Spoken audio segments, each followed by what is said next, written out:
ভারত নিয়ন্ত্রিত কাশ্মীরের পহেলগামের সন্ত্রাসী হামলার ঘটনায় যখন ভারত পাকিস্তানের কূটনৈতিক উত্তেজনা চরমে, ঠিক তখন নিউ ইয়র্ক টাইমসের এক প্রতিবেদনে সম্প্রতি জানানো হয়েছে পাকিস্তানের সঙ্গে উত্তেজনা প্রশমন দূরে থাক, উল্টো সামরিক হামলার প্রস্তুতি নিচ্ছে ভারত।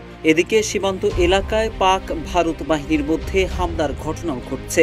তবে ভারতের সঙ্গে বৈরী সম্পর্কের মধ্যেই নিজ দেশেই সন্ত্রাসী হামলার শিকার হচ্ছে পাকিস্তানিরা। পাকিস্তানের উপকূলীয় শহর পাশনিতে এক গাড়িতে বোমা হামলার খবর পাওয়া গেছে। জানা গেছে এই হামলায় দেশটির দুজন নিরাপত্তারক্ষী নিহত হয়েছেন। এছাড়া আহত হয়েছেন একজন বেসামরিক লোক। এ খবর জানিয়েছে পাকিস্তানের প্রভাবশালী পত্রিকা ডন। প্রতিবেদনে বলা হয়েছে এই হামলা ছাড়াও কাচ্চি জেলার ধাহার পুলিশ লাইন্সে এবং সিবি টাউনে একটি পশুপালন কার্যালয়ে গ্রেনেড হামলা চালানো হয়েছে। ওয়ালটন আবারও মিলিয়নিয়ার অফারে ওয়ালটন ফ্রিজ কিনে আপনিও হয়ে যেতে পারেন মিলিয়নিয়ার।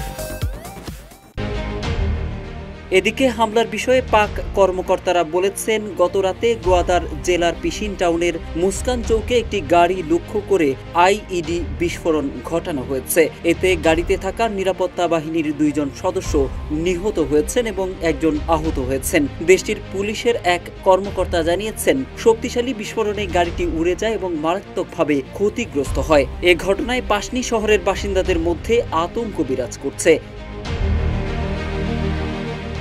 তবে বিস্ফোরণের পর দ্রুত ঘটনাস্থলে পৌঁছান নিরাপত্তা বাহিনীর সদস্যরা। হতাহতদের হাসপাতালে পাঠানো হয়েছে। ডনের প্রতিবেদনে বলা হয়েছে, কিছু সশস্ত্র ব্যক্তি কাচ্চি জেলার ধাহারের পুলিশ লাইন্স এলাকা এবং সিবির একটি পশুপালন অফিসে হাত বোমা নিক্ষেপ করে। তবে এই গ্রেনেড হামলায় কোনো হতাহতের খবর পাওয়া যায়নি। এদিকে মাত্র 2 দিন আগে খাইবার পাখতুনখোয়ার কিংবা 2 নয় 3টি স্থানে পাকিস্তানি সেনাদের সঙ্গে সন্ত্রাসী বাহিনীর গোলাগুলি হয়েছে।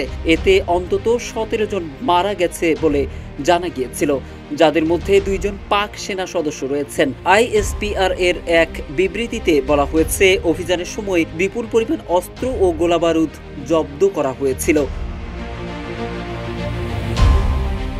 সাম্প্রতিক বছরগুলোতে পাকিস্তানে সন্ত্রাসী হামলার পরিমাণ পূর্বের তুলনায় অনেক বেড়ে গেছে, আর এসব হামলার বেশিরভাগই দেশটির নিরাপত্তা বাহিনীকে লক্ষ্য করে চালানো হচ্ছে। মোহাম্মদ সাইফুল ইসলাম, ইত্তেফাক।